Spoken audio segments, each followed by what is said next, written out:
प्यारे विद्यार्थियों नमस्कार। आप सभी का एक बार फिर से आपके अपने स्टडी विद स्टूडेंट्स के इस यूट्यूब चैनल पर हार्दिक स्वागत है। देखिए, कुछ दिनों से शारीरिक स्वास्थ्य ठीक नहीं होने के कारण आपके सामने मैं नहीं आ पाया, इसके लिए क्षमा चाहता हूँ। देखिए, आज अपन मैथ्स का एक टॉपिक पढ़ेंगे, भाजकता का नियम, जो आपके संख्या पद्धति नंबर सिस्टम का ही एक पार्ट होता है। इसे भाजकता का नियम, इसे इंग्लिश में बोला जाता है रूल्स ऑफ डिविजिबल। तो अपन इसमें क्या होता है कि कोई भी संख्या दे रखी होती है और उसमें किसी संख्या का भाग लगाना होता है तो उसमें काफ़ी समय लगता है। तो उसे जल्दी से कैसे पता लगाया जाए कि इस संख्या में किसका भाग जाएगा या नहीं जाएगा, ऐसे परीक्षाओं में काफ़ी प्रश्न पूछे जाते हैं। तो इससे संबंधित अपन आज बात करेंगे। यदि आपको भाजकता का नियम नहीं आता है तो आप आज इस वीडियो को जरूर पूरा देखें, आपको उम्मीद है कि समझ में आ जाएगा। तो सबसे पहले यदि भाजकता की बात करें तो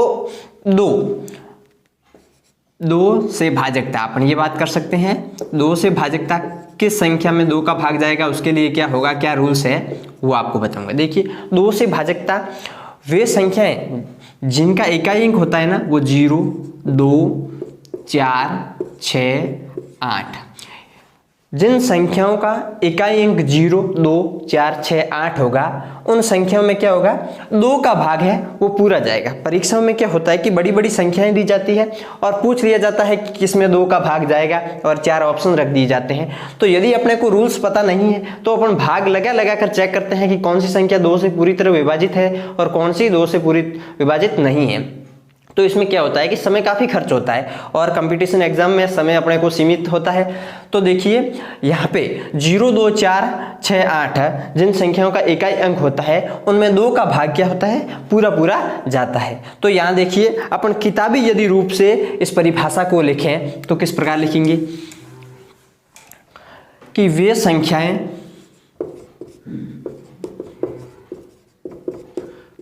संख्याएं जिनका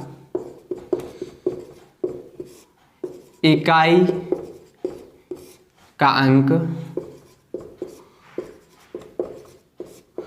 0, 2, 4, 6, 8 हो तो वह संख्या 2 से पूर्णतः भाजित या विभाज्य होगी। ठीक है, विभाज्य होना या भाजित होना एक ही बात है, उसमें पूरा भाग जाना। यदि यहाँ पे अपन कोई एग्जांपल ले लें, देखिए 4, 0, 2, 5 या यहाँ पीछे लिख देते हैं 0। तो अब अपने इसमें सोचने की आवश्यकता ही नहीं है कि इसका इकाई अंक क्या है, 0 है, तो इसमें जो 2 का भाग होगा वो पूरा जाएगा। क्यों? क्योंकि इसका इकाई अंक क्या है, 0 है। मान लीजिए यहाँ इकाई अंक जैसे कि 5, 3, 8, 4, 6 ऐसे लिखा है, तो इसमें भी 2 का भाग पूरा जाएगा क्योंकि इसका इकाई अंक क्या है, 6 है। और अपन ने क्या कहा था, डेफिनेशन में कहा था कि किसी भी संख्या का इकाई अंक यदि 0, 2, 4, 6, 8 हो तो उसमें क्या होता है कि 2 का भाग पूरा जाता है। यदि मान लीजिए इस प्रकार होता है 6, 3, 5, 7, 9, देखिए यदि यहाँ पे इकाई अंक क्या आ गया, 9 आ गया, तो इसमें क्या 2 का पूरा भाग जाएगा, नहीं जाएगा। ठीक है, तो अपने को इस बात का ही ध्यान रखना है। तो इसी प्रकार कौन सी संख्याएं 2 से पूर्णतः भाजित होगी, किसमें 2 का भाजकता का नियम लगेगा, तो आपको ऐसे ध्यान रखना है। तो इस प्रकार अब अपन क्या करेंगे कि 3 की भाजकता का नियम पढ़ेंगे कि कोई भी संख्या दी हो और उसमें 3 का भाग जाता है या नहीं जाता है, तो जाएगा तो किस प्रकार जाएगा। ठीक है, तो यहां लिखेंगे 3 से भाजकता।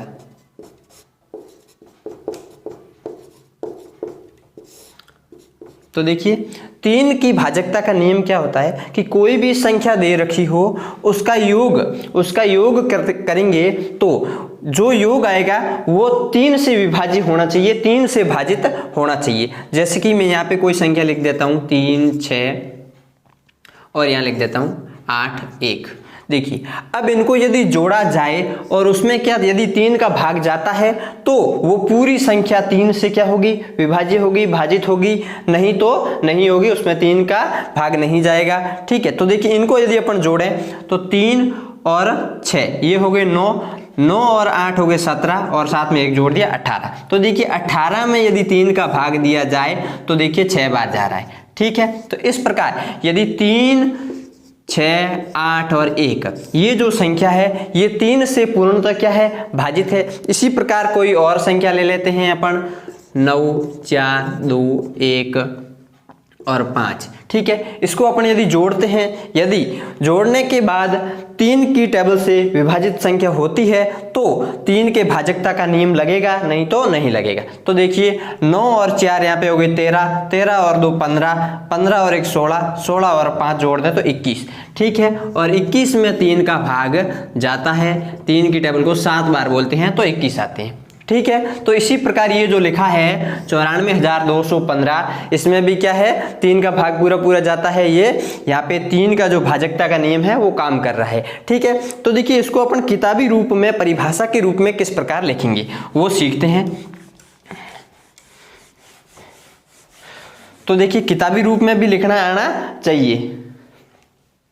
तो यहां लिखेंगे किसी भी संख्या के योग में 3 का भाग पूरा पूरा जाता है तो वह संख्या 3 से पूर्णतः विभाज्य होगी। बात समझ में आपको आ गई होगी। क्या समझाया कि 3 के भाजकता के नियम में कितनी भी बड़ी लंबी संख्या दे रखी हो आपको उसको जोड़ना है। जोड़ के क्या पता करना है, क्या वो 3 से संख्या विभाजित हो रही है। यदि हो रही है तो वहां पे 3 का भाजकता का नियम लगता है। यदि वो संख्या 3 से विभाजित नहीं होती है तो वहां 3 के भाजकता का नियम नहीं लगता है। बहुत ही आसान है 3 के भाजकता का नियम। जो संख्या दी जाती है उसको जोड़ना है और उसमें 3 का भाग लगाना है। तो देखिए आपने 2 और 3 के भाजकता का नियम पढ़ लिया। तो अब अपन आगे चलते हैं 4 के भाजकता का नियम। ठीक है, मैं इसे रिमूव करता हूं।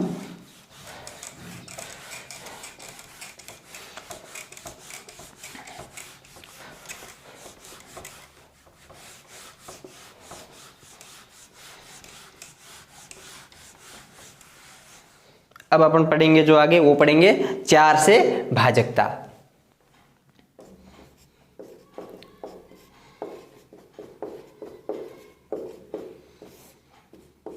आपको बस क्या करना है, बहुत ही आसान है, बस जो समझाया जाता है उसे समझना है और हो सके तो आप लिख लीजिए ताकि आप कभी भूलते हैं तो वापस उसका क्या हो, रिवीजन होता रहे। तो 4 से भाजकता का नियम क्या कहता है कि कोई भी संख्या दे रखी हो, जैसे 2, 4, 3, 5, 4 और 8 ये संख्या दे रखी है। आपको ऐसी कोई 4 संख्याएं मान लीजिए एग्जाम में आते हैं ऑप्शन में और पूछा जाए कि ये संख्या कौन सी संख्या इनमें से 4 से विभाज्य है, तो आप क्या करोगे कि 4 का भाग लगाने बैठ जाओगे तो समय तो खूब लगेगा और समय आप एक क्वेश्चन में लगा दोगे और काफी क्वेश्चन होंगे तो आप उनको नहीं कर पाओगे। तो इसके लिए क्या करते हैं कि 4 का जो भाजकता का नियम है ये कहता है कि किसी भी संख्या के जो अंतिम 2 अंक होते हैं, किसी भी संख्या के जो अंतिम 2 अंक होते हैं उसमें 4 का भाग क्या हो, पूरा पूरा जाना चाहिए। जैसे यहाँ देखिए 4 और 8 है, इनमें क्या है कि 4 का भाग पूरा पूरा जाता है तो आपके ये संख्या 4 से विभाज्य होगी, अन्यथा नहीं होगी। तो यहाँ देखिए अब इनको जोड़ना नहीं है, ये बात 3 में थी सिर्फ, यहाँ पे सिर्फ अंतिम जो 2 अंक हैं उनमें भाग जाना चाहिए। तो देखिए 4 का भाग 4 में 1 बार जाता है और 8 में यहाँ पे 2 बार, तो ये संख्या क्या है, 4 से पूर्णतः भाज्य है। इसी प्रकार मान लीजिए 3, 2, 6, 1, 5 ये संख्या आ जाए, क्या ये 4 से पूर्णतः विभाज्य है? तो आपको क्या करना है, रॉन्ग करना है। ये 4 से पूर्णतः विभाजित नहीं है क्योंकि इसके जो अंतिम 2 अंक है वो 4 से विभाजित यहाँ पे नहीं हो रहे। यहाँ पे देखिए दोनों अंक है वो 4 से विभाजित होने चाहिए क्योंकि इसकी डेफिनेशन कहती है कि जिस संख्या के अंतिम 2 अंकों में 4 का भाग पूरा पूरा जाता हो वो संख्या 4 से पूर्णतः भाज्य होगी। तो आप इन बातों का विशेष ध्यान रखें। तो यहाँ पे मैं डेफिनेशन भी लिख देता हूँ किताबी भाषा के रूप में आपको याद करने के लिए।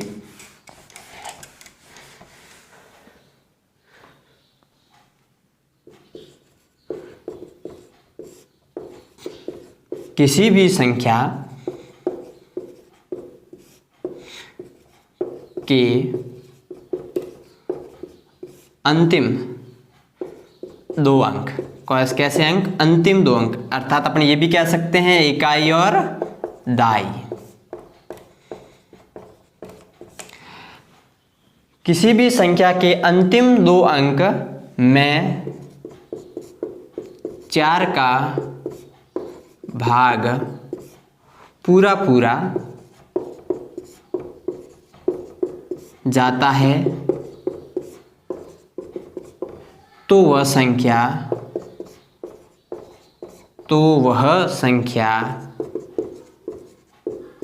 4 से पूर्णतः भाज्य या विभाज्य होगी। बात समझ में आ गई होगी आपके कि कोई भी कितनी भी बड़ी संख्या दे रखी हो, उसके जो अंतिम 2 डिजिट होते हैं इकाई और दहाई के अंक, उनमें 4 का भाग जाना चाहिए तो पूरी की पूरी संख्या में 4 का भाग जाएगा। ठीक है, तो ऐसे प्रश्नों में आप बिल्कुल भी कंफ्यूज ना होए।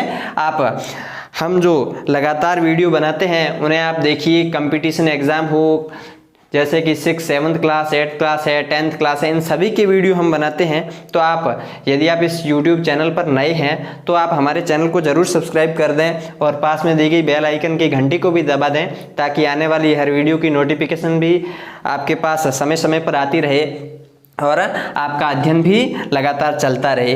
अब देखिए, 4 की भाजकता का नियम पढ़ लिया है, तो अपन आगे पढ़ेंगे 5 से भाजकता। ठीक है, तो यहाँ पे है 5 से भाजकता। तो पहले आपको बता देते हैं, डेफिनेशन बाद में क्लियर करवाएंगे। अब देखिए, 5 से जो भाजकता होती है, किसी भी संख्या, कितनी भी बड़ी संख्या है, उसका जो इकाई का अंक यदि 0 और यदि 5 है तो वो संख्या क्या है? 5 से पूर्णतः भाजित है। यही भाजकता का नियम कहता है। भाजकता का नियम हमें यही सिखाता है कि यदि कोई संख्या कितनी भी बड़ी है लेकिन उसका इकाई का अंक 0 या 5 है तो वो संख्या क्या होगी? 5 से पूर्णतः डिविजिबल होगी। ठीक है, तो ये तो आसान सा था और आपको इसकी डेफिनेशन भी लिखा देते हैं। जैसे कि मान लो कोई भी संख्या ले लें अपन, जैसे कि 3, 5, 8, 4, 2, 0। ठीक है, तो ये संख्या क्या है? 5 से पूर्णतः भाजित है, क्योंकि इसका इकाई अंक क्या है? 0 है। आप भाग दे के ट्राई कर सकते हैं, 9, 4, 8, 3, 5 है। कितनी भी बड़ी संख्या ले लो, उससे कोई फर्क नहीं पड़ेगा। ठीक है, तो यदि उसका इकाई का अंक 0 या 5 है तो वो 5 से पूर्णतः भाजित होगी, अन्यथा 5 का भाग पूरा पूरा नहीं जाएगा, दशमलव में जाएगा। और यदि दशमलव का भाग और गुणा यदि आपको नहीं आता है तो हमारे इस YouTube चैनल के, आपको इस वीडियो के डिस्क्रिप्शन में आपको लिंक मिल जाएगी दशमलव की, वहां से आप दशमलव के गुणा भाग भी सीख सकते हैं। देखिए, अब अपन 5 से भाजकता के नियम की बात करें तो वे संख्याएं जिनका इकाई का अंक, जिनका नहीं, यहाँ पे लिखेंगे जिनके, वे संख्याएं जिनके इकाई का अंक 0 या 5 हो तो वे संख्याएं 5 से पूर्णतः विभाज्य होगी। बात समझ में आ गई होगी आपके। कोई भी संख्या हो, कितनी भी बड़ी हो, उसका इकाई अंक 0 या 5 होगा तो वो 5 से पूर्णतः विभाज्य होगी। बस आपको क्या करना है? इकाई अंक का ध्यान रखना है। इकाई अंक जो 0 या 5 होना चाहिए। ठीक है, तो वो 5 से पूर्णतः विभाजित होगी। ये भी बात आप आसान तरीके से समझ गए होंगे। तो अब आगे लेते हैं 6 से भाजकता। ठीक है, यहां लिख देते हैं 6 से भाजकता। देखिए, 6 के भाजकता का नियम क्या होता है ये अब अपन समझेंगे। तो देखिए, 6 के भाजकता का नियम है कि कोई भी आपको संख्या दे रखी हो, उसमें 2 और 3 का यदि भाग पूरा पूरा जाता है तो वो संख्या 6 से पूर्णतः भाज्य है। क्या कि 2 और 3 का भाग यदि पूरा पूरा जाता है, देखिए 2 कंडीशन यहाँ पे लागू होती है। क्या होती है? एक तो होती है 2 की और दूसरी होती है 3 की। कोई भी संख्या है उसमें 2 का भी भाग पूरा पूरा जाना चाहिए और 3 का भी भाग पूरा पूरा जाना चाहिए, तो वो क्या होगी? 6 से पूर्णतः विभाजित होगी वो संख्या, अन्यथा नहीं होगी। यदि ऐसा नहीं होगा कि 2 का भाग जा रहा है 3 का नहीं जा रहा, 3 का जा रहा है 2 का नहीं जा रहा, तो वहां पे 6 की भाजकता का नियम नहीं लगेगा। जैसे अपन यहाँ पे 2 उदाहरण लिख देते हैं कोई भी।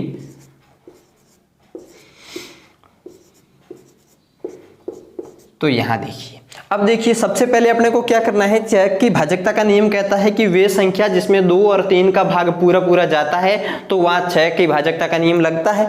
तो देखिए 2 की भाजकता क्या कहती है कि यदि इकाई का अंक क्या हो, 0 है, तो क्या है वो 2 से भाज्य है। तो यहाँ देखिए इकाई का अंक तो 0 है, इसका मतलब 2 से तो ये भाज्य है। अब अपने को पता करना है 3 से, ठीक है। तो 3 की भाजकता का नियम क्या कहता है कि कोई भी संख्या दे रखी है तो उसका जोड़िए, उसका योग करिए, योग में यदि 3 का भाग जाता है तो वो 3 से भाज्य है। तो यहाँ पे देखिए 6 और 3 कितने होते हैं? 9 होते हैं, और 9 देखिए 3 से विभाजित होते हैं, ठीक है, क्योंकि 3 की टेबल में 9 आते हैं। तो इसका मतलब जो ये 630 मैंने लिखे हैं ये 2 से भी विभाजित होते हैं और 3 से भी विभाजित होते हैं। तो इसका मतलब ये 6 से भी विभाजित होंगे, यहाँ पे 6 के विभाजकता का नियम लगेगा, ठीक है। अब आगे देखिए 2314 जो मैंने उदाहरण के रूप में लिखा है, इसे अपन देखते हैं। यहाँ पे इसने प्रश्न में क्या है कि ये 6 से पूर्णतः भाज्य है या नहीं। तो इसका पता करने के लिए अपने को क्या पता होना चाहिए? पता तो ये होना चाहिए कि भाई ये संख्या है ये 2 से विभाज्य होनी चाहिए, 3 से भी विभाज्य होनी चाहिए, तब जाके इसमें 6 की विभाजकता का नियम लगेगा। तो 2 से विभाज्य होने के लिए क्या होना चाहिए कि इकाई अंक 0, 2, 4, 6, 8 होना चाहिए। तो इसमें तो 4 है, इसका मतलब 2 से तो ये विभाज्य है। अब पता करना है कि 3 से विभाज्य है या नहीं है। तो इसके लिए अपन क्या करते हैं कि इन संख्याओं का क्या होना चाहिए? योग को करने पर उसमें 3 का भाग जाना चाहिए, तब जाके 3 की विभाजकता का नियम लगता है। तो इनको अपन जोड़ते हैं, 3 और 2 5, 5 और 1 6, 6 4 हो गए 10। तो इसका मतलब क्या है? यहाँ हो गए 10। इसमें क्या होगा? 3 की टेबल में 10 नहीं आते हैं, तो 2 की विभाजकता का तो नियम लग रहा है लेकिन 3 की विभाजकता का नियम नहीं लग रहा है। तो इसका मतलब ये 6 की 6 पूर्णतः विभाज्य नहीं है। यदि यहाँ पे अपन मैं लिख देता 2 2 1 4, ठीक है, यदि ये यहाँ पे लिखा होता और पूछा जाता क्या ये 6 से पूर्णतः विभाज्य है, तो 6 से विभाज्य पता करने के लिए पहले अपन क्या करेंगे कि 2 की विभाजकता का नियम लगना चाहिए। तो 2 की विभाजकता का नियम लग रहा है कि इसका इकाई अंक 4 है, और 3 की विभाजकता का नियम लगाने के लिए इनको जोड़ना पड़ेगा। 4 और 1 5, 5 2 7, 7 2 9। इसका मतलब 3 की विभाजकता का भी नियम लग रहा है कि 3 की टेबल में 9 आते हैं। तो 2 और 3 दोनों का नियम लग रहा है, इसका मतलब ये 6 से पूर्णतः क्या है? विभाजित है। तो इस प्रकार आपको समझना होगा कि जहां पे 2 और 3 दोनों की विभाजकता का नियम लगता है वहां पे 6 का भी विभाजकता का नियम लगेगा, ठीक है। तो यहाँ पे मैं डेफिनेशन लिख देता हूं, आपको एग्जांपल्स मैंने समझा दिए हैं, याद करने के लिए आप डेफिनेशन लिख देता हूं। अपने को लिखना होगा कि वे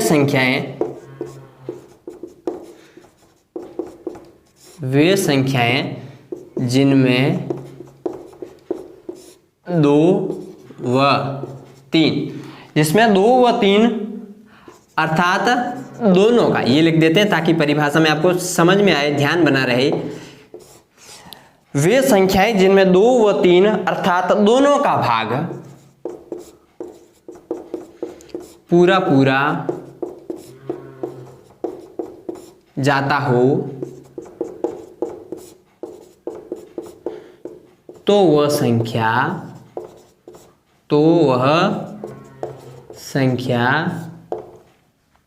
6 से पूर्णतः विभाज्य होगी, ठीक है। बात समझ में आ गई होगी कि कोई भी संख्या दे रखी हो उसमें क्या है कि 2 के भाजकता का नियम लगना चाहिए और 3 के भी भाजकता का नियम लगना चाहिए, तब जाके उसमें 6 के विभाजकता का नियम लगेगा, अन्यथा नहीं लगेगा। किसी एक संख्या की भाजकता का नियम लगाने से वहां पे 6 की भाजकता का नियम नहीं लगेगा। तो आपने 6 की भाजकता का नियम भी आसानी से सीख लिया है। अब देखिए, अब अपन पढ़ेंगे 7 का भाजकता का नियम।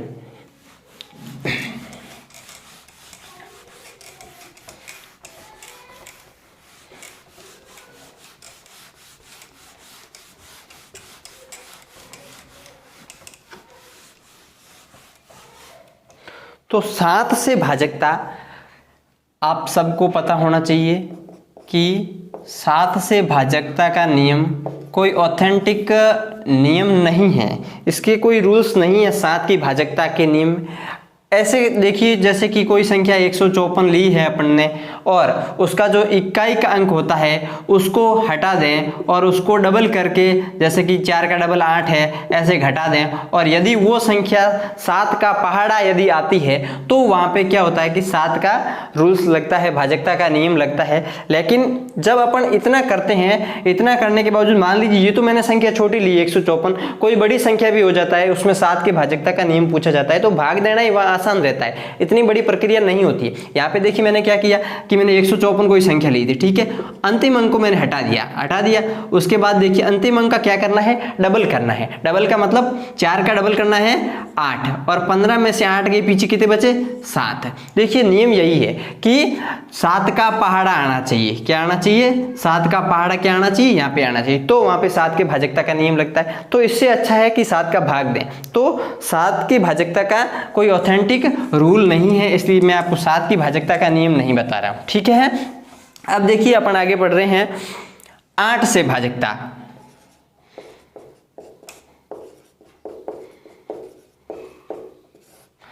8 की भाजकता का नियम होता है। 8 की भाजकता का नियम ये कहता है कि वे संख्याएं जिनके अंतिम 3 संख्याओं में यदि 8 का भाग पूरा जाता है तो वो संख्या जो दी जाती है वो 8 से क्या हो, पूर्णतः भाजित होगी। तो अपन इस डेफिनेशन को लिखेंगे कि वे संख्या जिनके अंतिम 3 अंकों में, अर्थात अपन ये कह सकते हैं कि अंतिम 3 अंक कौन से, इकाई,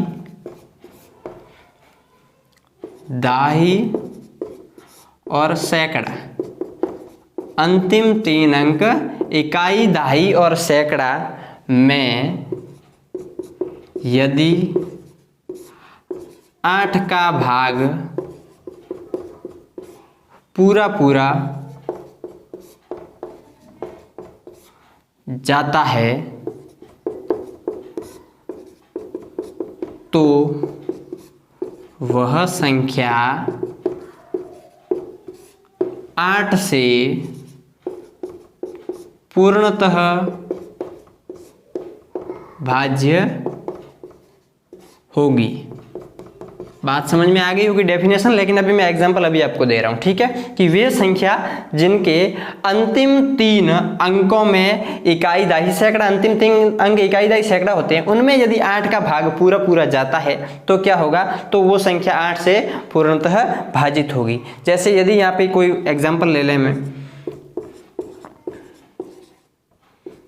ये देखिए, ये मान लीजिए एक एग्जाम्पल लिया है कि 46, 28 और 16 मतलब कितने हैं, 4,62,816, ठीक है। तो अपन क्या करेंगे कि इसमें 8 की भाजकता का नियम लगता है कि नहीं लगता, तो इसके लिए अपने को अंतिम 3 डिजिट देखने हैं। कौन से देखने हैं, अंतिम 3 डिजिट देखने हैं। तो अंतिम 3 डिजिट में यदि 8 का भाग यदि पूरा जाता है तो यहाँ पे क्या होगा, इस पूरी संख्या में 8 का भाग जाएगा। तो देखिए 3 अंक 8 और ये है यहाँ पे, देखिए 1 और 6 16, तो देखिए इनमें क्या हो रहा है, इन 3 अंकों में भी 8 का भाग जा रहा है, तो ये संख्या 8 से पूर्णतः भाजित होगी। ऐसे ही कोई और एग्जांपल लेते हैं।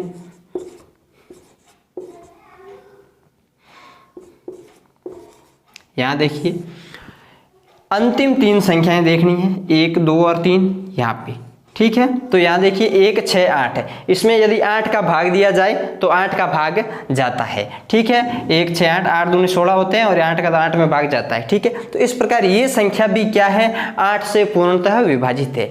बस ध्यान कितना रखना है कि जो अंतिम 3 अंक होते हैं उनमें 8 का भाग पूरा जाना चाहिए, तो जो पूरी संख्या दे रखी होगी वो 8 से पूर्णतः भाजित होगी। तो इस प्रकार अपन 8 के भाजकता के नियम के बाद 9 की भाजकता का नियम पढ़ते हैं। तो यहां लिखेंगे 9 से भाजकता। देखिए 9 की भाजकता और 3 की भाजकता का नियम समान है।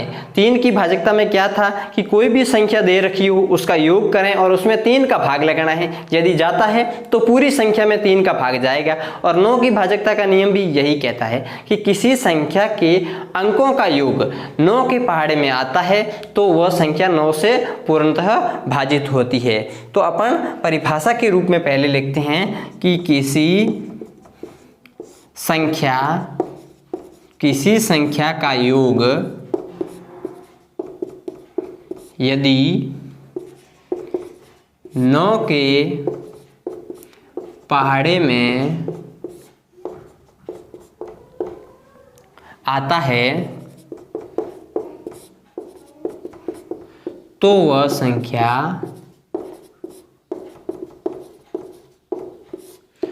9 से पूर्णतः भाजित या विभाज्य होगी। बात समझ में आई होगी आपके। क्या कह रही है डेफिनेशन कि किसी भी संख्या का योग यदि 9 के पहाड़े में आता है तो वो संख्या 9 से पूर्णतः भाजित होगी। देखिए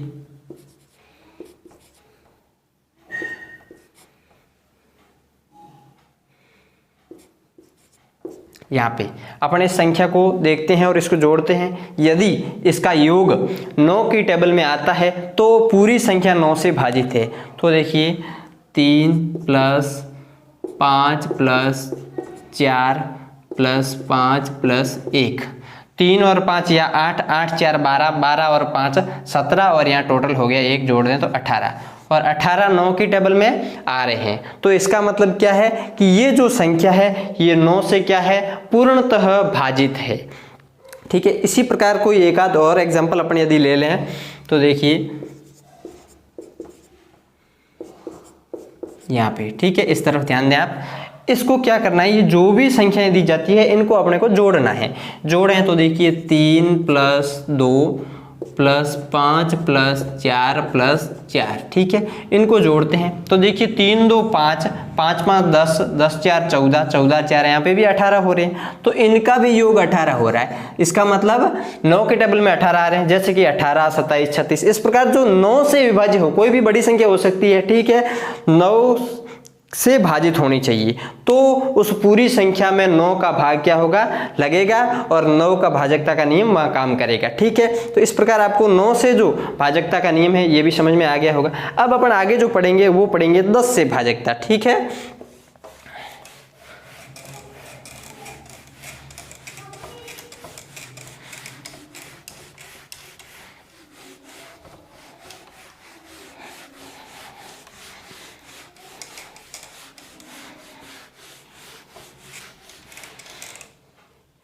अब पढ़ेंगे 10 से भाजकता।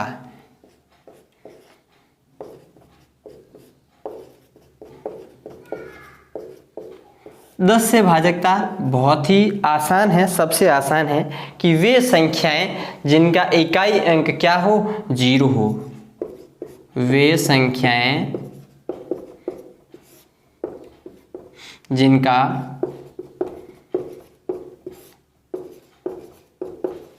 इकाई का अंक 0 हो तो वह संख्या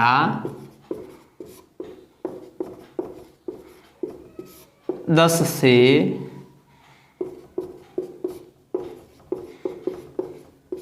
पूर्णतः भाज्य या विभाज्य होगी, यानी 10 का पूरा पूरा भाग जाएगा। जैसे छोटी संख्या के रूप में अपन मान लें 160 है, 120 है, 180 है, या कोई बड़ी संख्या मान लो जैसे 6 5 7, यहाँ पे 0 लगा दो, या फिर 9 4 3 0 0, ऐसी जो भी संख्या हैं जिनका इकाई का अंक 0 है, संख्या चाहे कितनी भी बड़ी है उससे बिल्कुल चिंता नहीं लेनी है।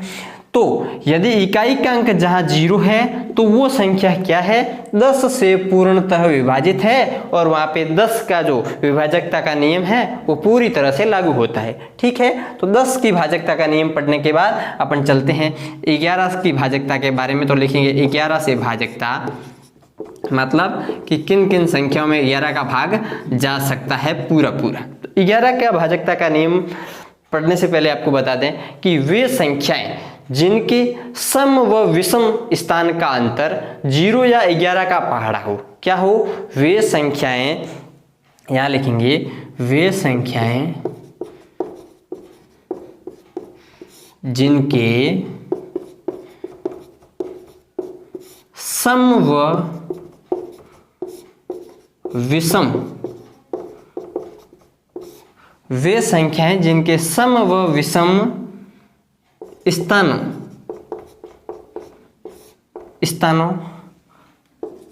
का अंतर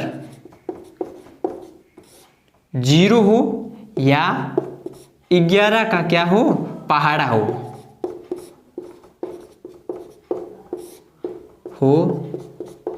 तो वो यहां लिखेंगे वह संख्या 11 से पूर्णतः भाजित होगी। बात समझ में आई है? देखिए एग्जाम्पल से भी समझाएंगे कि वे संख्याएं जिनके सम व विषम स्थानों का अंतर क्या हो, या तो 0 होना चाहिए या फिर 11 का पहाड़ा होना चाहिए। देखिए सम व विषम यहाँ पे जो मैं बोल रहा हूं उनका क्या होना चाहिए, अंतर होना चाहिए, स्थानों का अंतर। या सम व विषम संख्याओं का मतलब से नहीं है कि सम व विषम संख्या होनी चाहिए, यहाँ पे मतलब है कि सम व विषम संख्याओं के स्थान। ठीक है, जैसे आपको एक एग्जाम्पल देते हैं, मान लीजिए मैंने ये संख्या लिखी है और डेफिनेशन में कहा है कि वे संख्याएं जिनके सम व विषम स्थान हो। सम व विषम का मतलब है जैसे यहाँ पे आप एक संख्या को छोड़ के एक संख्या, ठीक है, इन संख्या पे मैंने बॉक्स बना दिया। क्या बना दिया, बॉक्स। इनके जो स्थानों का अंतर है वो या तो 0 हो या फिर 11 का पहाड़ा हो। ठीक है, जैसे कि यहाँ पे देखिए सम और विषम, जैसे कि यहाँ पे विषम सम 1 जैसे 5 है, यहाँ 3 है। ठीक है, तो यहाँ पे जो ये 1 है, जो पहली संख्या है, ये यहाँ पे अपन 1 कहेंगे, ये संख्या है, तो ये क्या थी यहाँ पे सम, फिर ये विषम, मतलब इनका अंतर। ठीक है, यहाँ पे यदि 1 नंबर पहली संख्या 1 नंबर की है तो विषम है, फिर 2 नंबर की 2 सम संख्या है। ठीक है, फिर देखिए 3 विषम है, 4 सम है, लेकिन यहाँ पे संख्या क्या है, 2 है। आपको क्या करना है कि स्थानों का अंतर रखना है। क्या ध्यान रखना है, स्थानों का अंतर ध्यान में रखना है। ठीक है, तो देखिए अपन ये भी कह सकते हैं कि एक संख्या को छोड़ के, एक से एक संख्या छोड़ के, ठीक है, उन संख्याओं का क्या हो, अंतर हो, वो क्या होना चाहिए, या तो 0 हो या फिर 11 का पहाड़ा हो। यहाँ पे देखिए यदि मैं इसको जोड़ूं 5 और 2 को 7, और यदि मैं 9 को जोड़ दूं तो कितने होंगे भाई, 9 और 7 हो जाएंगे, ये हो जाएंगे 16। ठीक है, 16 माइनस यहाँ पे देखिए 3 और 2 हो गए 5। ठीक है, 16 में से 5 घटा लिए, पीछे शेष बच के 11। देखिए 11 का पहाड़े में 11 आते हैं, तो ये जो संख्या है 53,229, ये क्या है, 11 से भाजित है। ठीक है, आपको ध्यान क्या रखना है कि सम व विषम स्थान जो होते हैं उन संख्याओं का अंतर एक छोड़ के एक संख्या को जोड़ना है, और बीच वाली जो संख्या बचती है उसको भी जोड़ के आपको क्या करना है, आपस में घटा लेना है, क्योंकि अपन ने परिभाषा में लिखा है अंतर। अंतर निकालने के लिए अपन क्या करते हैं, घटाव करते हैं। इस प्रकार कुछ और भी एग्जाम्पल अपन समझने के लिए ले सकते हैं।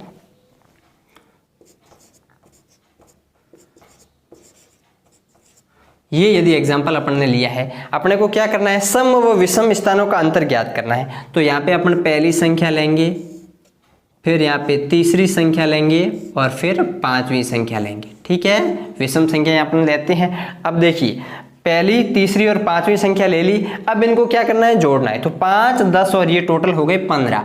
जो बॉक्स बनाए वो उनका योग हो गया 15, और जो बीच में बची संख्या 7 और 8, इनका भी योग हो गया 15, और 15 में से 15 निकाल दिए तो पीछे क्या बचा भाई, 0। तो इसका मतलब इनका जो अंतर आया वो क्या आया, 0। यदि यहाँ पे मान लीजिए यहाँ पे आ जाता 66, तो भी वो संख्या 11 से पूर्णतः विभाजित होती। क्यों होती? क्योंकि 11 के पहाड़े में 66 आते हैं। तो 11 की भाजकता के नियम में आपको बस सिर्फ इतना याद रखना है कि कोई भी संख्या है वो सम व विषम स्थान का अंतर होता है, जो 0 या फिर 11 हो, या 11 नहीं, सम व विषम संख्या के जो स्थानों का अंतर है वो या तो 0 होना चाहिए या फिर 11 का पहाड़ा होना चाहिए। 11 नहीं होना चाहिए, 11 होता है तो भी चलता है, लेकिन 11 का पहाड़ा होना चाहिए, तभी वहाँ 11 के भाजकता का नियम काम करेगा। अब देखिए अपन ने 11 तक भाजकता पढ़ ली है, यहाँ तक ही मुख्यतः भाजकता के नियम पूछे जाते हैं। तो यदि आपको आज का वीडियो अच्छा लगा हो तो आप इसे लाइक जरूर कर दें और इसे शेयर भी करें ताकि अन्य लोग भी इस वीडियो को देख सकें। और हमें देखने के लिए आपका बहुत बहुत धन्यवाद।